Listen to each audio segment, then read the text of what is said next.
witches and wizards. Today, we're going to be sorting WWE Superstars into their Hogwarts houses. Hi, hello everyone, I'm Justin. This is Koopa. Welcome to Koopa's Corner. I am so excited for this one. I think this one's going to be a lot of fun. I'm even wearing my special Harry Potter Hates Ohio t-shirt for this, and we are going to be sorting WWE Superstars into their Hogwarts houses. I'm such a big Harry Potter fan, and I haven't really done any Harry Potter content on the channel yet. So this is my first one. I've mostly been doing wrestling content, and this kind of bridges the two. So I'm really excited here. It's going to be a lot of fun. Now, for those of you watching that don't know Harry Potter that well, they go to Hogwarts School of Witchcraft and Wizardry. And when they get there, they are sorted into one of four houses, where that's where they live when they're in the school. And the four houses are named after the four founders of Hogwarts, and you have Gryffindor, Hufflepuff, Ravenclaw, and Slytherin. Each of those four houses or four founders valued a certain set of traits or characteristics that kind of defined that house. And when they get to school, they wear the sorting hat, which looks into their mind, sees what sort of characteristics they value, and it sorts them accordingly. Gryffindors value courage and bravery. Ravenclaws value wit and intelligence. Slytherins value cunning and ambition.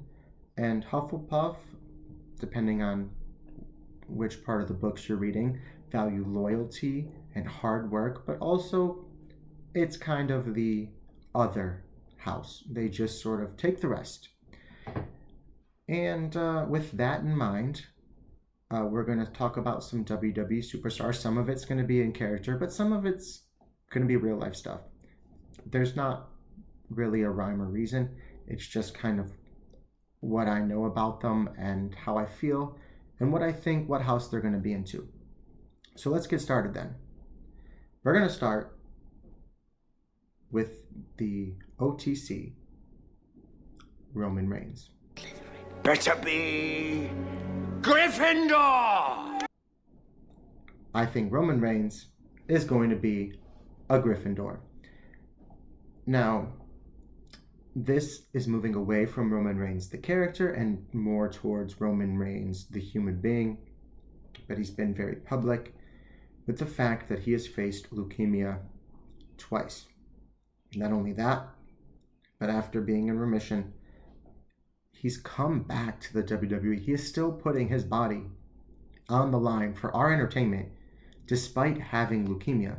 So that is just an absolutely incredible and selfless feat, and I think anybody who has to face that sort of a challenge out of life, has to face that sort of a life-threatening illness, has to be just some of the most courageous people that have ever existed. And it is for that reason that I think Roman Reigns is getting sorted into Gryffindor. Next up, we're going to talk about Cody Rhodes. Slytherin!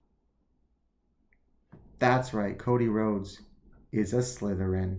This shouldn't come as a surprise. I mean, he's blonde, rich, talks about his father nonstop. He's not only a Slytherin, he's basically Draco Malfoy. When the WWE didn't particularly see him as a main eventer, he took his ball and he went home. He left. He started his own company. If that isn't whiny and petulant, I don't know what is. He's a Slytherin. He hasn't had a single feud where he hasn't mentioned his father. I mean, that is as Draco Malfoy as it gets. So Cody Rhodes, he wanted that WWE Championship, and he was willing to do anything to get there, including leave and start his own company. I think that is ambitious, that is cunning, that is Slytherin. I think next, let's talk about Seth freaking Rollins, man. Seth freaking Rollins. What house does Seth freaking Rollins belong? Welcome to the Puffs! Hi! Absolutely right, it's Hufflepuff. By the way, that clip is from Puffs to play. If you haven't seen it, I cannot recommend it enough. There's a filmed version of it on Prime. Hufflepuff. Hufflepuff for Seth frickin' Rollins, because Seth frickin' Rollins identified himself as the workhorse champion when Roman Reigns wasn't around every single week. Seth frickin' Rollins was.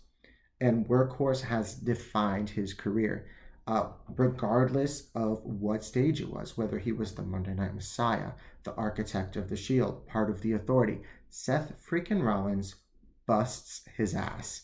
And hard work like that is valued by the Hufflepuffs. Next up, we're going to talk about Drew McIntyre. Drew McIntyre is a Ravenclaw. I'm sorry, I don't have a clip for that, but he's a Ravenclaw. Drew McIntyre is one of the smartest performers in the WWE today. And this is, again, moving a little bit away from his character and more to who he is as a person. But he started with the WWE incredibly young. He was the chosen one. He was Intercontinental Champion. And he just sort of fell down the card. Became part of the 3MB. Got fired. And made a name for himself after that. He knew what he wanted. He wanted to come back to the WWE. He wanted to be a world champion. So he put in the work, and he was very smart about it. It's not like Cody Rhodes, because Cody Rhodes left. Drew McIntyre got fired. And he thought about it, and he did what he needed to do to make a name for himself on the indies before coming back to NXT and putting his time there, paying his dues there, before coming back up to the main roster and winning a world championship in 2020. Drew McIntyre, he was smart about going about what he needed to do to get back to the WWE, about turning his career around, about turning his life around.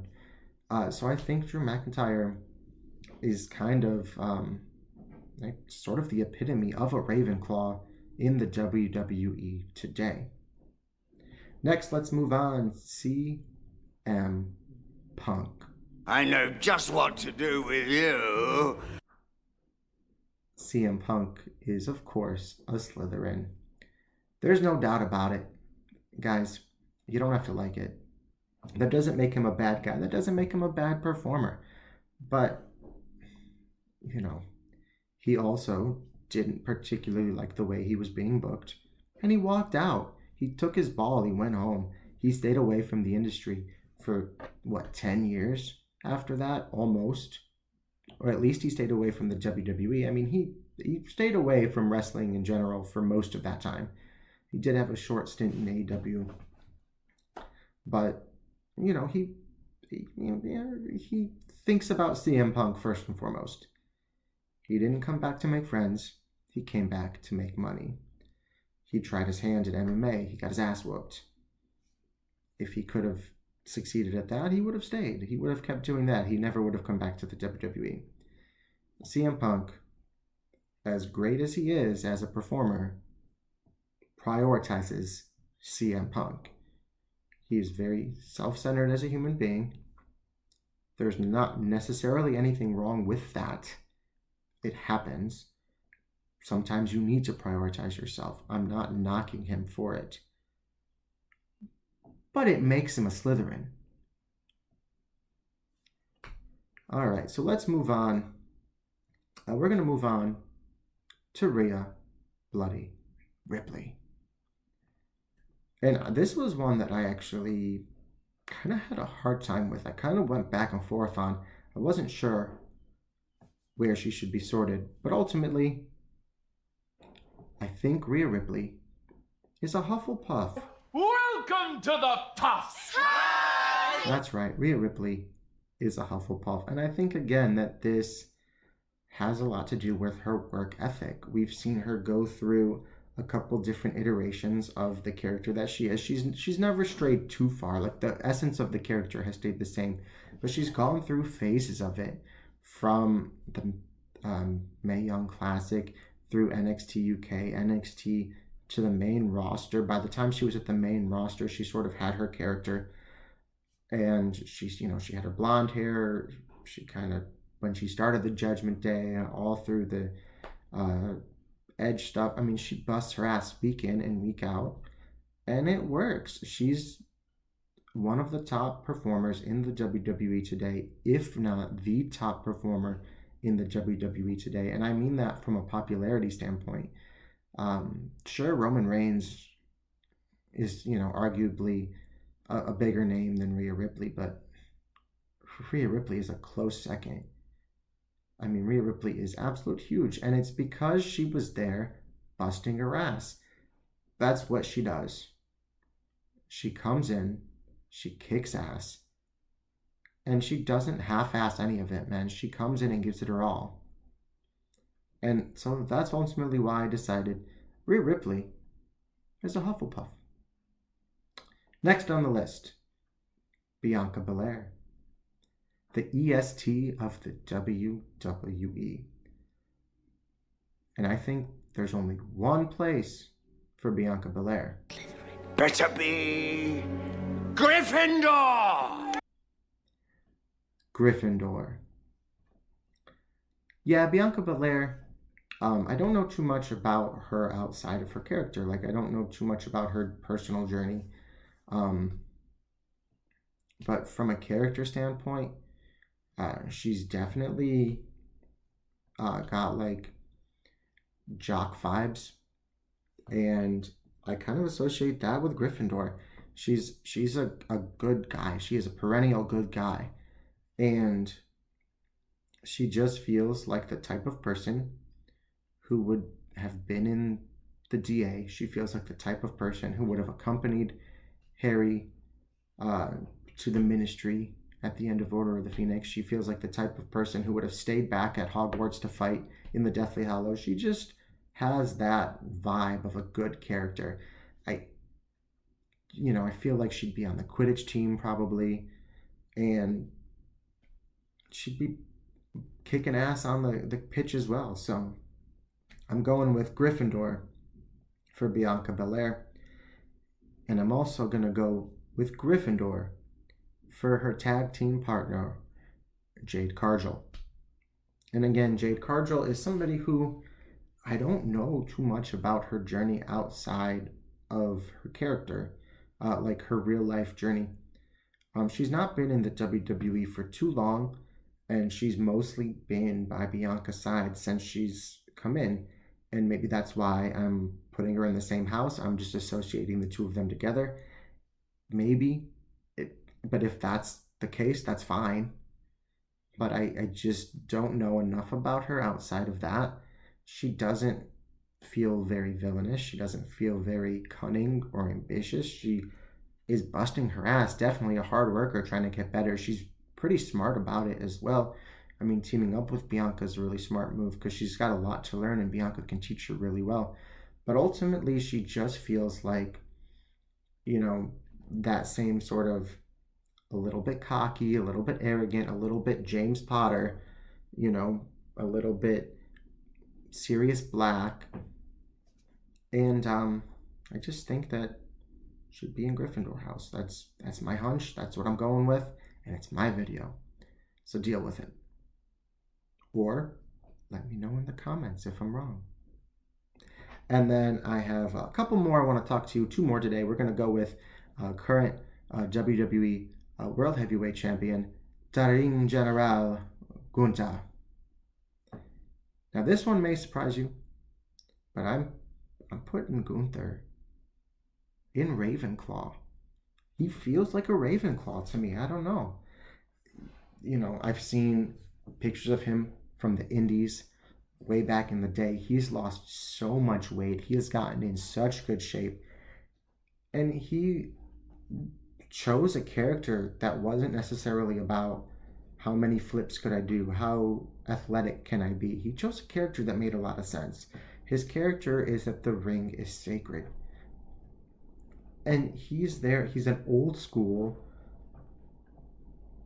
hard-hitting son of a bitch. And it's very different from a lot of what you see in modern professional wrestling. And it sets him apart. And I think that was an incredibly smart move. I think that he has made the moves he's made and gotten to where he's gotten to today, not because of his ambition, but because of his intellect. Excuse me, because of his intellect. I just think Gunther is an incredibly smart performer.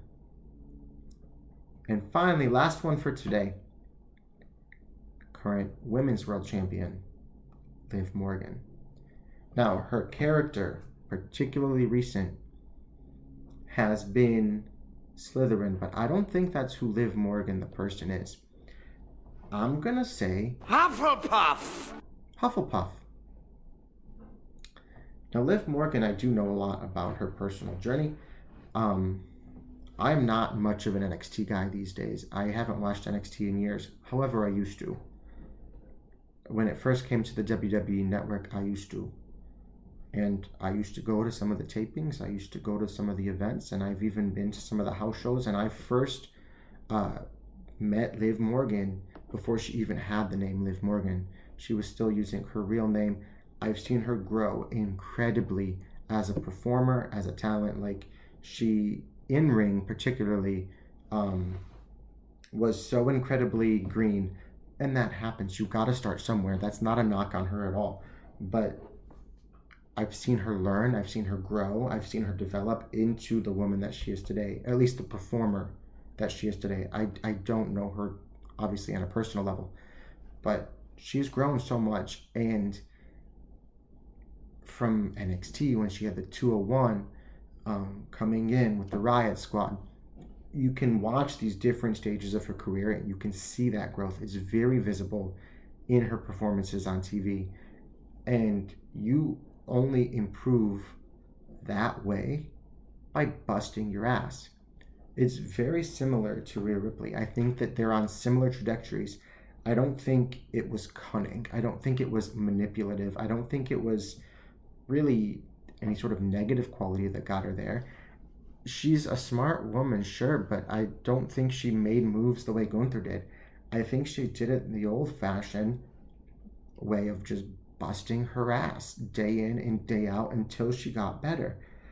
And that's why I'm going with Hufflepuff.